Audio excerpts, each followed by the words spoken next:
દેવરાજ ધામ મોડાસાથી પધારેલા પૂજ્યવર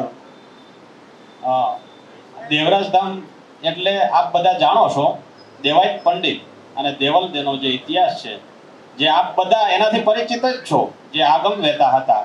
તો એ જગ્યાથી પૂજ્યવર મહેશગીરી બાપુ પધાર્યા છે. એમને વિનંતી કરું કે એ પણ પ્રસંગોપાત અમૃતવાણીનો લાભ આપે. પૂજ્યવર મહેશગીરી બાપુ.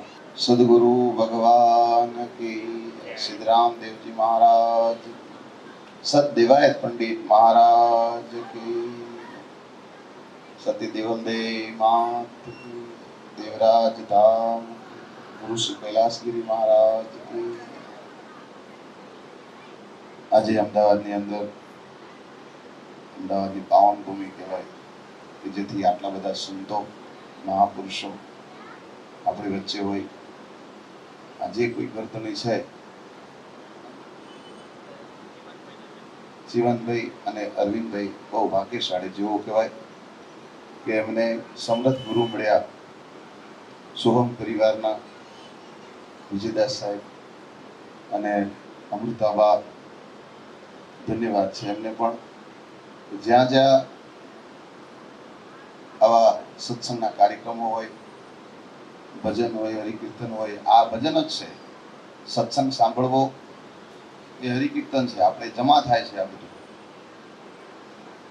પણ અહીંયા જે કોઈ સંતો મહાપુરુષો મળ્યા છે એમને પણ કોટી કોટી વંદન છે. સંત સપૂત ને તુંબડા ત્રણનો એક સ્વભાવ, તારે પણ બોડે નહીં જેનું તાર્યા ઉપર ભાવ. એટલે સંતો મહાપુરુષો આપણને હરેક વાણીમાં, હરેક સત્સંગની અંદર અને ગુરુની પ્રેરણાથી આપણને વાણી દ્વારા અને શબ્દો દ્વારા આપણને સત્સંગ આપી રહ્યા છે. પણ જે વાત છે મૂળ, એ મૂળ વાત એ છે કે આત્માને ઓળખો અને આ દેહનું ભાન આપણને આવી જાય. દેહનું ભાન લેવાનું છે. આ જે કાયા મળી છે, સંતો મહાપુરુષો એવું કહે છે કે 83,99,999 આટલા જીવો બીજા છે અને એમાં એક ઉમેર દઈએ તો 84 લાખ થઈ જાય. એ મનુષ્ય છે. તો મનુષ્ય અવતારની અંદર જ આપણને ગુરુ મળે અને સત્સંગ મળે અને મોક્ષ મળે. એટલે હું તમે આવી ગયા એમાં. એવું નથી કે હું બોલું છું એટલે તમારા માટે જ બોલું છું, મારા માટે પણ બોલું છું. કારણ કે જે અહીંયા સંતો સાધુઓ બેઠા છે એમના માટે પણ છે, તમારા માટે પણ છે. આ કાયાની અંદર ભગવાને એવું સ્વરૂપ બનાવ્યું છે. હમણાં બાપુએ વાત કરી હતી, આકાશ, પૃથ્વી, વાયુ, જળ ને અગ્નિ, આ 5 તત્વોની વાત કરી હતી. 5 તત્વોથી આ કાયા રચાયેલી છે અને આપણે બાહ્ય પણ જોઈ શકીએ છીએ. કોણ મોટું છે એ તો બાપુએ આપણને સમજાવી દીધું અને ક્યાંથી ક્યાં વસ્તુ આવે છે. પણ આને હલાવનાર કોણ છે?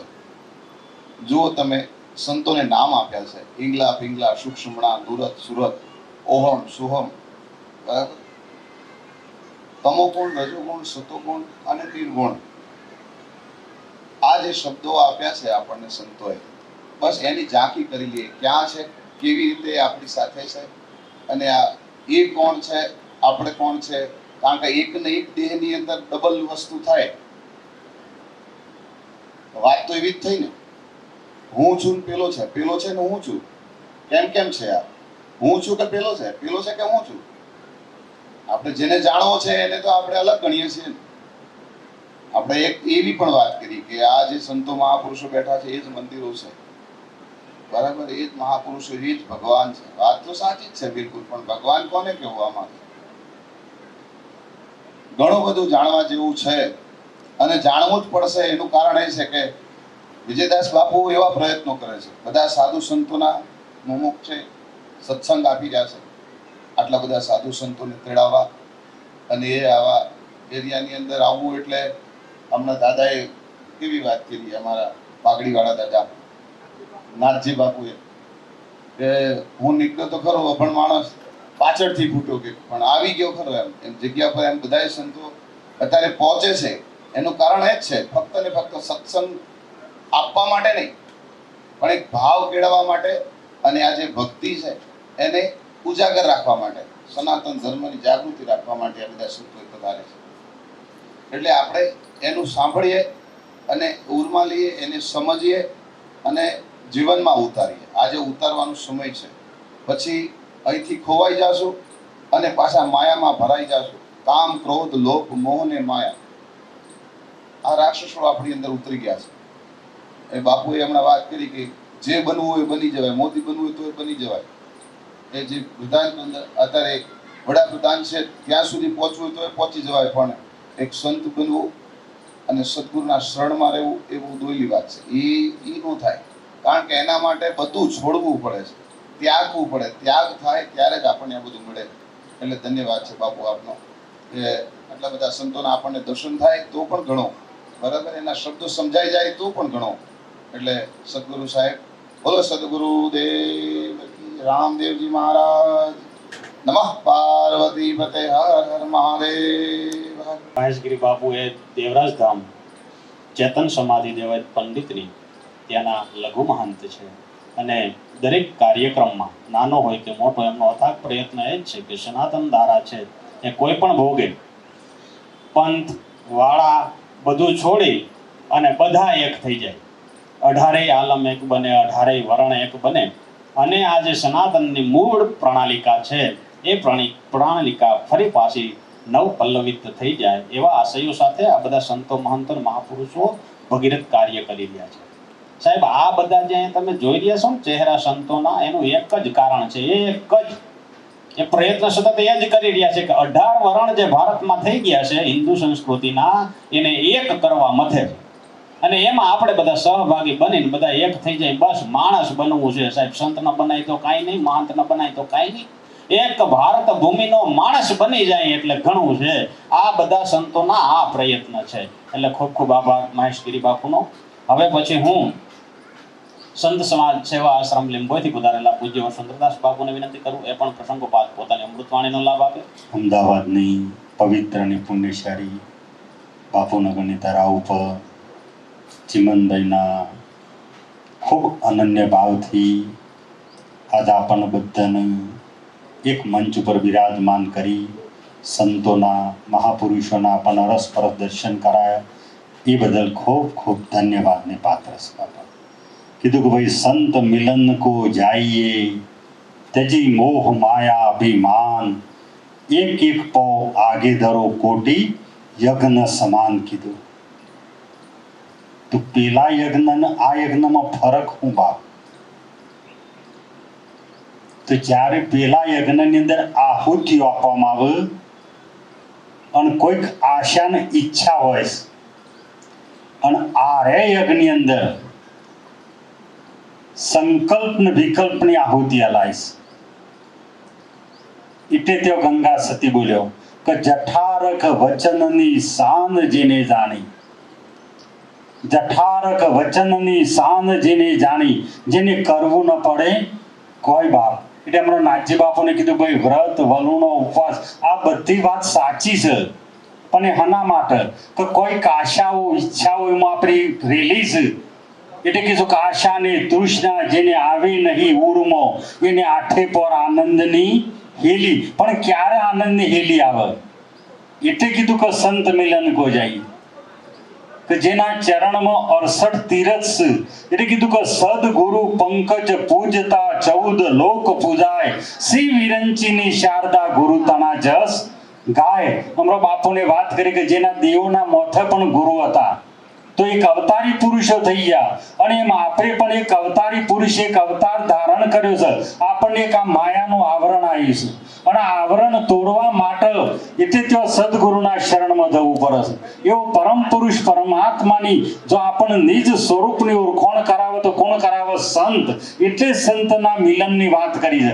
એવો આજનો આપણને અરસપરસ દર્શનનો અને સંત મિલનનો યોગ રચી અરવિંદભાઈને, ચિમનભાઈને, વિજયદાસ બાપુને અથાગ પ્રયત્ન કરી આપણને એવો યોગ પ્રાપ્ત કરાયો.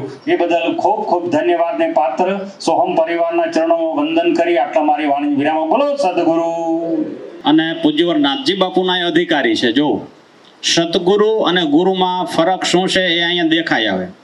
सदगुरु और पारसमणि दोनों में बड़ा अंतरा जान, पारसमणि लोहे को कंचन करे, सदगुरु करे आप સમાન. એ આપ સમાન કરીને મૂકી દે એ સદગુરુની પરાકાષ્ઠા છે. એટલે એને જાણવું બહુ દુર્લભ છે. પણ જે મનુષ્ય તરીકે આવ્યા છે એટલે સત્તાધારમાં પાડાઈ જાણી લીધું, જીનામ, હા દાદા મેકરણના ગધેડાને કૂતરાએ જાણી લીધું, ભાણ સાહેબની ઘોડીએ જાણી લીધું, અરે દાસી જીવનની ઘોડીએ જાણી લીધું ને સાહેબ આપણે બે હાથને પેગવાળા બાકી રહી ગયા.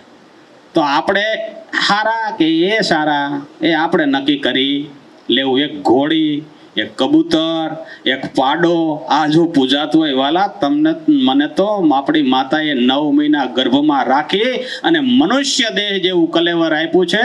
તો ઘોડા, કૂતરા ને બિલાડા જાણી લે તો આપણે શું જાણવાનું બાકી રહી ગયું? ત્યાં સંતોને કેવું પડે હે?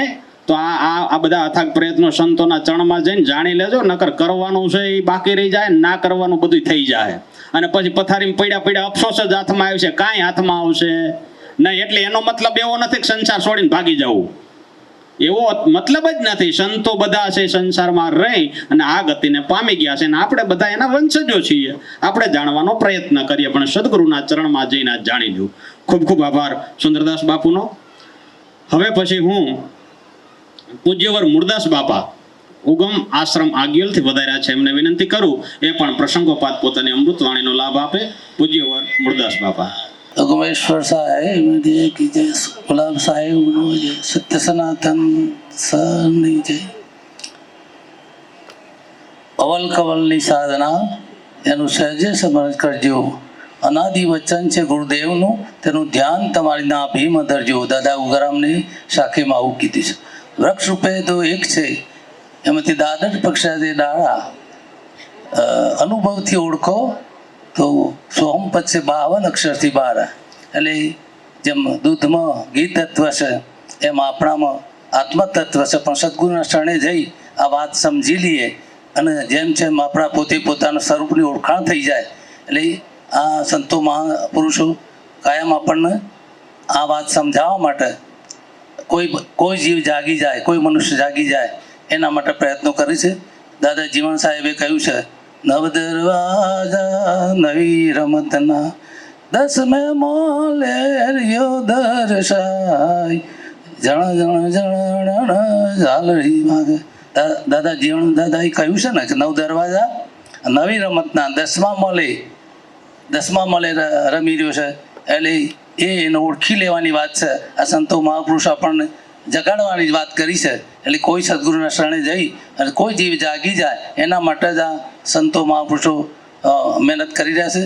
અને આમ તો દિલવારથી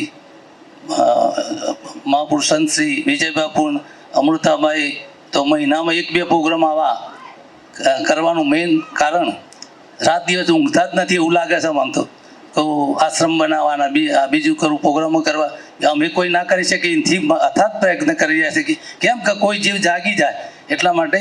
એટલે કોઈ સદગુરુના શરણે જઈ આ નામ વચન લઈ અને આ વસ્તુ જાણી લેવાની જરૂર છે. બાપા સદગુરુદેવની જય, તમામ સંતોના ચરણોમાં જય. મારા જય ગુરુદેવ. આગિયોલ હિંમતનગરથી આગળ આવેલો છે. શૈક્ષણિક ક્ષેત્રનું બહુ મોટું કામ કરી રહ્યા છે.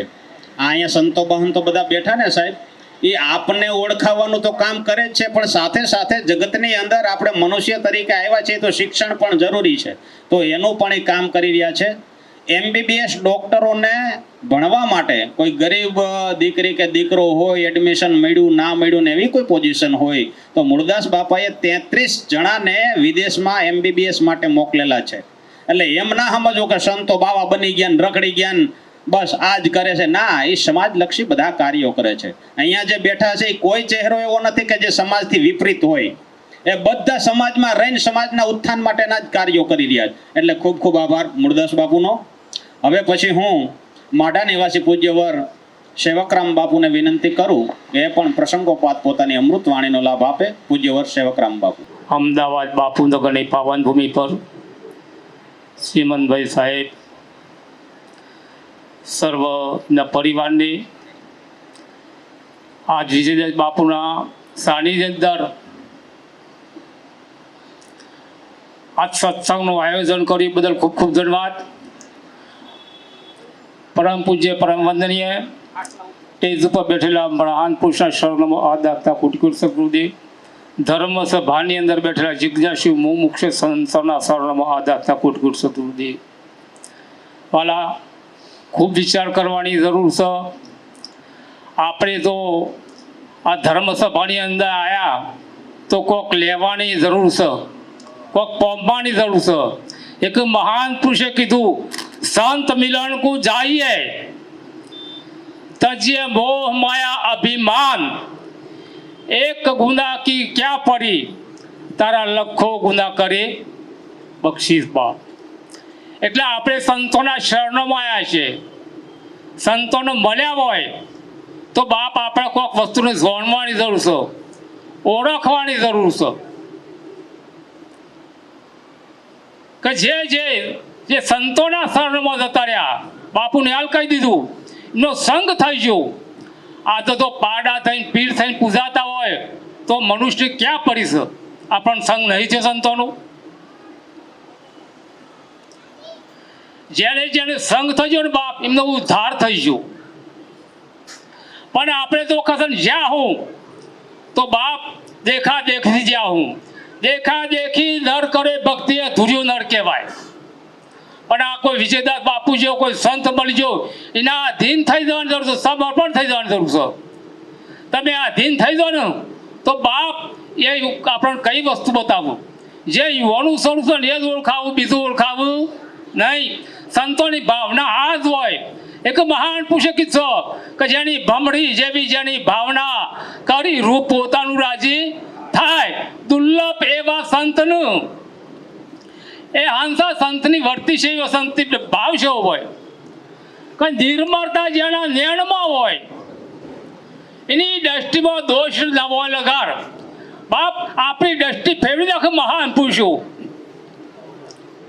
તારે કીધું નવી દ્રષ્ટિ નવી સૃષ્ટિ બાપ દેખાય. આ દેહના ભાવ મટાડી નાખે બાપ, અને વિદેહી પુરુષનો અનુભવ થઈ જાય બાપ. પણ સારું કે આવા સો સંત મળ્યું તાનું. પાછું કહેવાય છે કે સંતની વાણી છે હોય કે હંસા વાણી જેની અમૃત જેવી હોય, પિતા આવ અમીના ઓટ કર બાપ. આ જેવા મહાન પુરુષના શરણમાં જ્યાં પાછું બાપ આવી વાણી હોય. અને આ વાણી એક એક શબ્દો બાપ મોતી જેવા છે.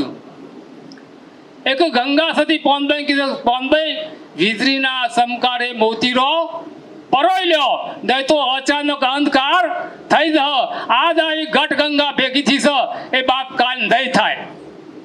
જેને આ સભાની અંદર આવ્યા પછી જે મહાન પુરુષો જે શબ્દ એક જ શબ્દની જરૂર છે, મહાન પુરુષો કીધું એક શબ્દ સદગુરુ દેવકા તાકે અનંત વિશાળ થાકે મુનિજન પંડિત વેદો ના પાઉ પાર, વેદોન કો પાર નહીં નહીં પુરાણો કો પાર, શાસ્ત્ર ગણું જીવન થોડું આત્મા પદ પામે તે ખરું. આ મહાન પુરુષો આ આત્મા પદ પામવાની જરૂર છે, આત્મા પદ ઓળખવાની જરૂર છે. એટલે બાપ જો સુધી આપણે આત્માને ન ઓળખીએ ત્યાં સુધી ભવના ફેરા ટરી હશું નહીં. આ જો મનુષ્યનો અવતાર જો સફર કરવો હોય અને બાપ મનુષ્ય જો મુક્તિનો પદ મુક્તિનો માર્ગ છે, જો મુક્તિ પામી હોય તો મહાન પુરુષને શરણે તો ઉપર જેટલો આપણા વર્ગન વર્જ્યો છે એ બાપ સંતો સોરાવ, બીજું કોઈ સોરાવો નહીં. એક મહાન પુરુષે કીધું, બોત બંધનથી બંધાયો એક જીવ, આપ બરે છૂટે નહીં સોરાવું સદગુરુ શિવ. આગળ મહાન પુરુષો ઘણા છે. આટલું કઈ મારી વાણી વિરામ કરું. બસ સદગુરુ દેવનો જય.